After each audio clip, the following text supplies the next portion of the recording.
الحمدللہ والصلاة والسلام علی سیدنا رسول اللہ وعلی آلہ وصحبہ ومن والاه. بسم اللہ الرحمن الرحیم. المستفید لغتاً اسم فاعل من استفاد مشتق من فاد الماء وسمی بذلک الانتشار. بات چل رہی ہے خبر احاد کی. ہم نے پڑھا تھا کہ خبر ہم تک پہنچنے کے اعتبار سے دو قسموں پر دو قسمیں ہیں حدیث کی ہم تک پہنچنے کے اعتبار سے. ایک قسم وہ ہے جس کے بہت زیادہ ہوں بہت زیادہ طرق غیر محصورہ ہوں، اور ایک قسم وہ ہے جس کی طرق محصورہ ہوں، محدودہ ہوں. تو ہم نے خبر کے بارے میں تفصیل کے ساتھ پڑھا. خبر متواتر کی تعریف پڑھی، اس کی شرطیں پڑھی، اس کا حکم پڑھا. اس کے بعد میں پھر خبر متواتر کو ہم نے شروع کیا تھا، اور ہم نے پڑھا تھا کہ خبر احاد لغت میں کسے کہتے ہیں؟ احاد یہ احدن کی جمع ہے، اور لغت میں خبر واحد اسے کہتے ہیں جس کو ایک شخص روایت کرے. اور اصطلاح میں خبر واحد یا خبر احاد وہ ہے جو متواتر کی شرطوں کو جامع نہ ہو، یا جس میں متواتر کی شرطیں جمع نہ ہو. پھر حکم پڑھا تھا ہم نے کہ خبر احاد یہ علم نظری کا فائدہ دیتی ہے، جبکہ خبر متواتر وہ علم بدیہی ضروری کا فائدہ دیتی ہے. علم نظری سے مراد یعنی ایسا علم جو نظر و استدلال پر موقوف ہوتا ہے، نظر و استدلال پر موقوف ہوتا ہے، تو ایسے علم کا فائدہ دیتی ہے خبر احاد. پھر بتائے تھے کہ خبر احاد کی بھی قسمیں ہیں. خبر احاد کی اس کے طرق کی تعداد کے اعتبار سے 3 قسمیں ہیں، جس میں سے پہلی قسم مشہور ہے، دوسری عزیز ہے، تیسری غریب. تو یہیں پر تعریف سن لیں تینوں کی اور بات واضح ہو جائے گی. مشہور کسے کہیں گے؟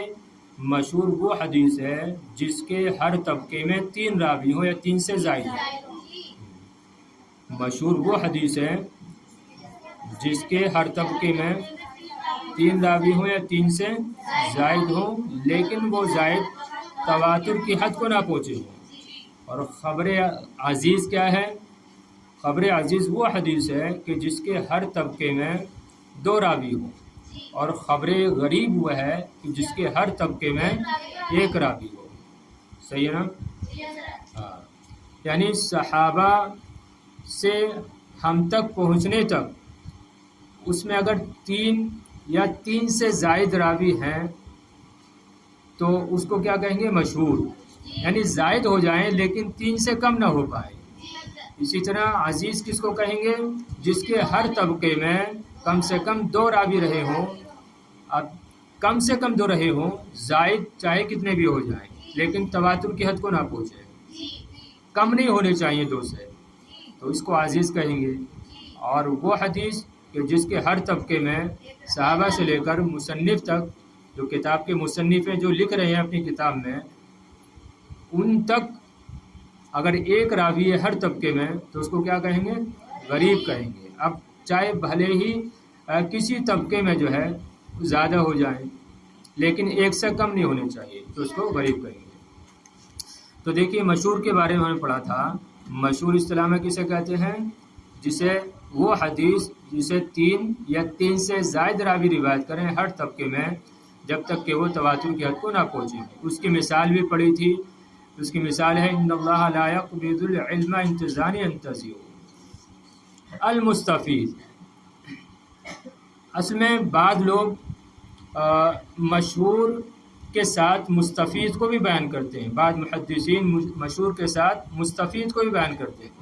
تو اس وجہ سے مصنف بھی مستفید کا ذکر یہاں پر کر رہے ہیں. اچھا، مستفید کسے کہتے ہیں؟ لغتاً اسم فاعل من استفادہ. مستفید اسم فاعل ہے استفادہ سے، جو کہ مشتق ہے فاد الماء سے. اور فاد الماء مانے یعنی پانی بہہ گیا، پانی بہہ گیا. تو مستفید اس میں فاعل ہے استفادہ سے، اور یہ ماخوذ ہے فاض الماء سے، اور فاض الماء اس وقت کہتے ہیں جب پانی بہہ جاتا ہے۔ وسمی بذالک الانتشاری، اور اسی وجہ سے اس کا نام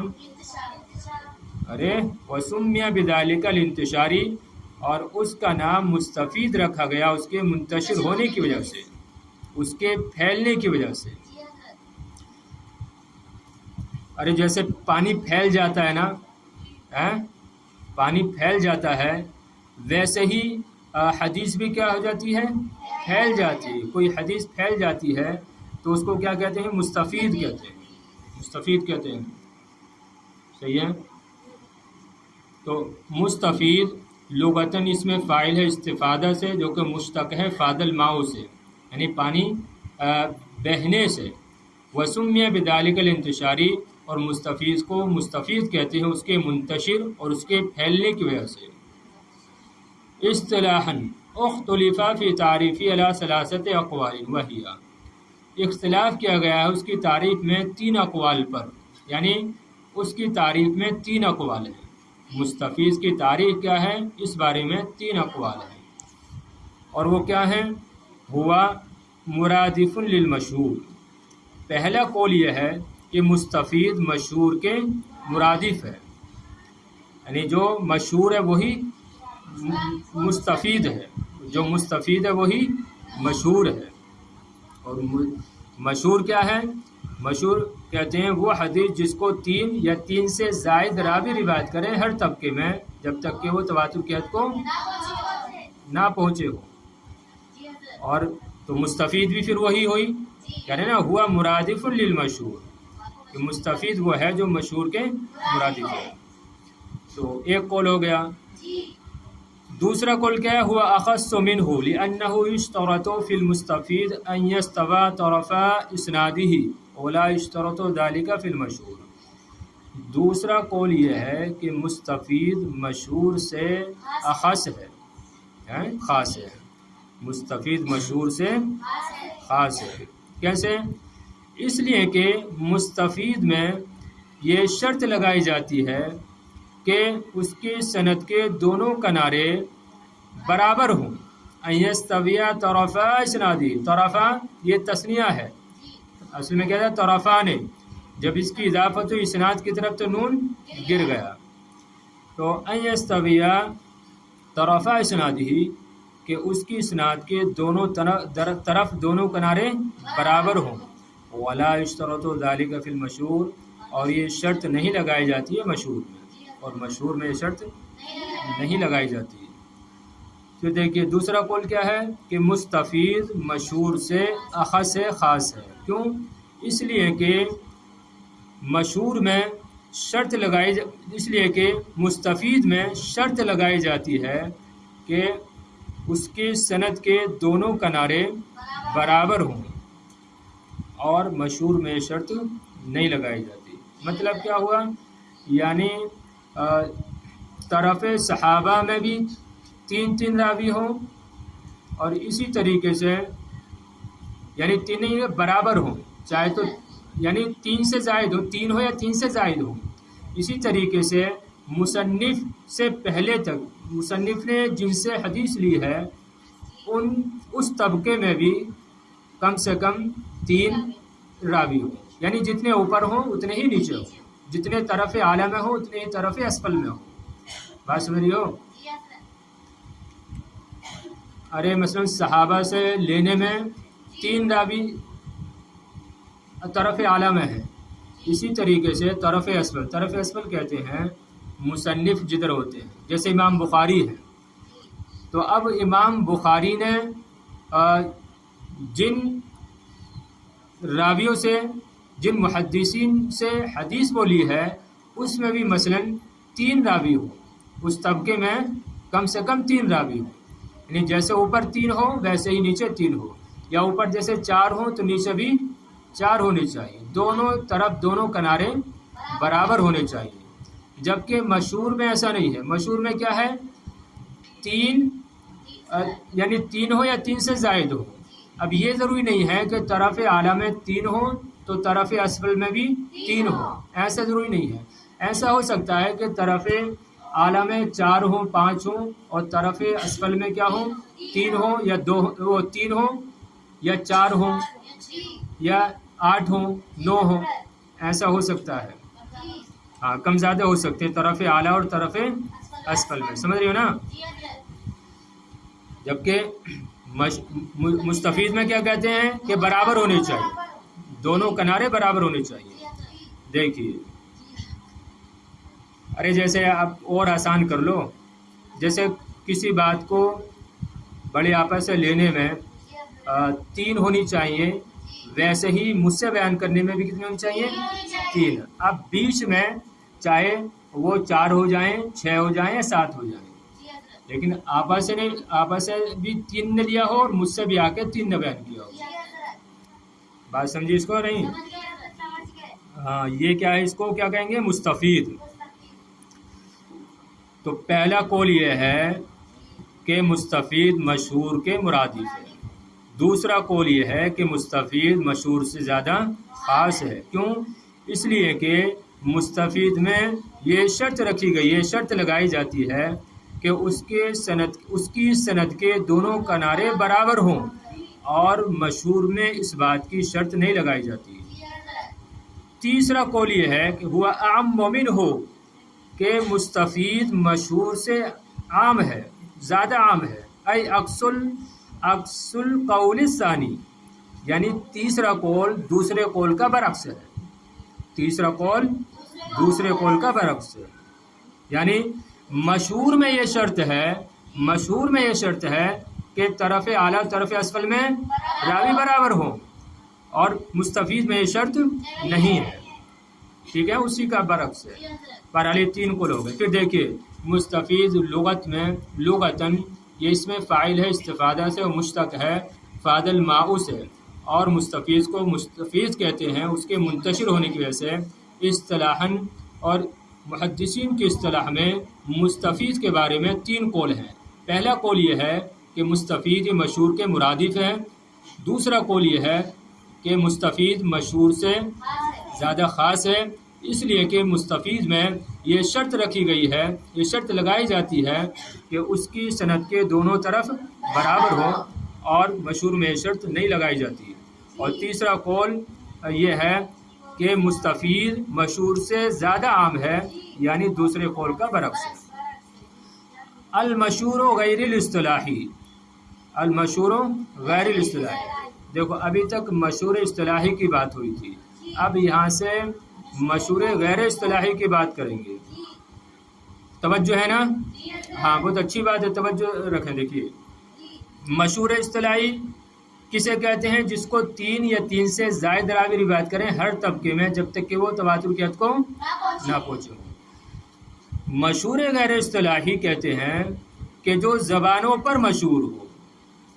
اس میں یہ ضروری نہیں ہے کہ ہر طبقے میں 3 ہو، یا ہر طبقے میں جو ہے 4 ہوں، یا ہر طبقے میں 5 ہوں. اس میں مشہور غیر اصطلاحی میں یہ ضروری نہیں ہے. تب اسی کی بات کر رہے ہیں، یعنی وہ ہو تو مشہور لیکن زبانوں پر مشہور ہو، لوگوں کے درمیان مشہور ہو، تو یہ مشہور غیر اصطلاحی ہوئی نا. المشہور غیر الاصطلاحی وَيُقْصَدُ بِهِ، دیکھیں خود بتا رہے ہیں، وَيُقْصَدُ بِهِ مَا اشْتُهِرَ عَلَى الْأَلْسِنَةِ مِنْ غَيْرِ شُرُوطٍ تُعْتَبَرُ، اور اس سے مراد وہ حدیث ہے، وہ روایت ہے جو زبانوں پر مشہور ہو اور اس میں شروط کا اعتبار نہ کیا جاتا ہو، یا بغیر شروط کے اعتبار کیے ہوئے. اس سے مراد وہ حدیث ہے، وہ روایت ہے جو زبانوں پر مشہور ہو اور اس میں شرطوں کا اعتبار نہ کیا جاتا ہو. صحیح ہے، اس میں شرطوں کا اعتبار نہ کیا جاتا ہو. فَيَشْمَلُ مَا لَهُ إِسْنَادٌ وَاحِدٌ، اب جب شرط کا اعتبار نہ کیا جاتا ہو تو اب وہ شامل ہوگی اسے بھی جس کی ایک سند ہو.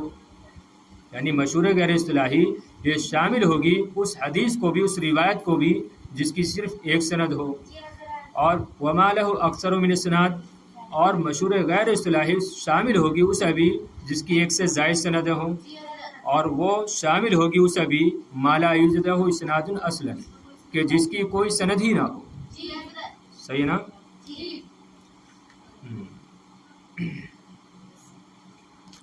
بات سمجھ رہے ہیں؟ اب کریں انواع المشہور غیر الاصطلاحی. مشہور غیر اصطلاحی کی قسم ہے. لہو انواع کثیرۃ اشہرها.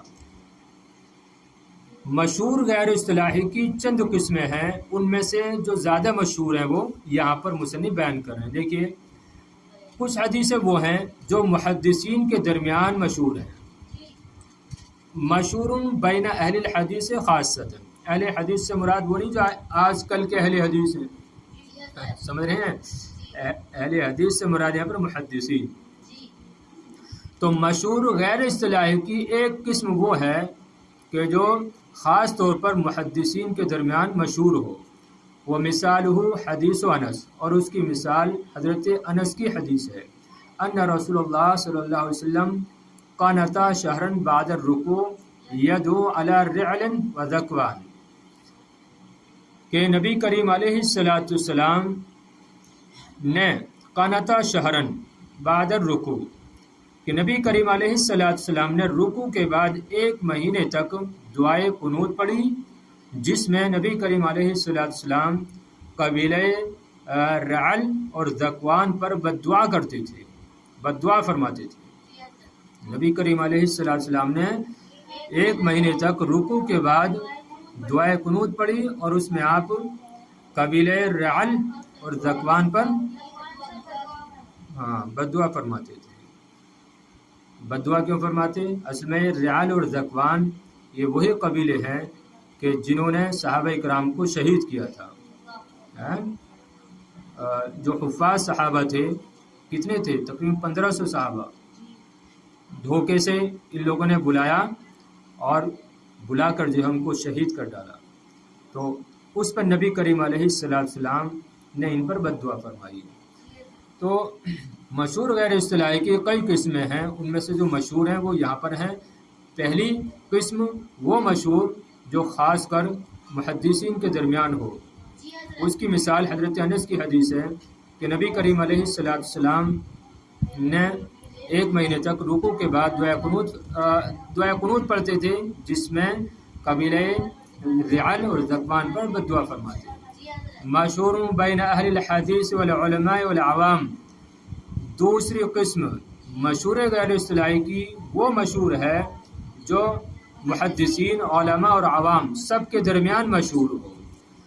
اس کی مثال کیا ہے؟ اس کی مثال یہ حدیث ہے المسلم من سلم المسلمون من لسانی و یدی، کہ مسلمان وہ ہے کہ جس کے ہاتھ سے اور جس کی زبان سے دوسرے مسلمان محفوظ رہے. تو دیکھیے یہ مشہور کون سی ہے؟ مشہور غیر اصطلاحی ہے، اور یہ محدثین کے درمیان بھی مشہور ہے، علماء کے درمیان بھی مشہور ہے، اور عوام کے درمیان بھی مشہور ہے. مشہور بین الفقہاء. اور تیسری قسم وہ مشہور غیر اصطلاحی ہے جو فقہاء کے درمیان مشہور ہے. اس کی مثال یہ حدیث ہے کہ نبی کریم علیہ السلام نے فرمایا ابغض الحلال الی اللہ الطلاق، کہ اللہ رب العزت کے نزدیک سب سے مبغوض چیز حلال چیزوں میں سے کیا ہے؟ طلاق ہے. کہ اللہ رب العزت کے نزدیک حلال چیزوں میں سب سے ناپسندیدہ چیز کیا ہے؟ طلاق ہے. تو یہ حدیث کس کے درمیان مشہور ہے؟ فقہاء کے درمیان. مشہور بین الاصولیین. اصولیوں کے درمیان مشہور. مثال حدیث روفیان امت الخطا والنسیان وما استکرہ علیہ صحیح ابن حبان والحاکم. تو وہ حدیث جو اصولیوں کے درمیان مشہور ہے اس کی مثال یہ حدیث ہے کہ نبی کریم علیہ السلام نے فرمایا میری امت سے خطا و نسیان کو اٹھا لیا گیا اور مستکرہ علیہ، اور جس پر ان کو مجبور کیا جائے، صحیح ہے. یعنی ان کاموں پر ان سے مواخذہ نہیں ہوگا. یعنی اگر کوئی بھول گیا یا کسی سے خطا ہو گئی تو اس سے مواخذہ نہیں ہوگا. اسی طریقے سے کسی کو مجبور کیا گیا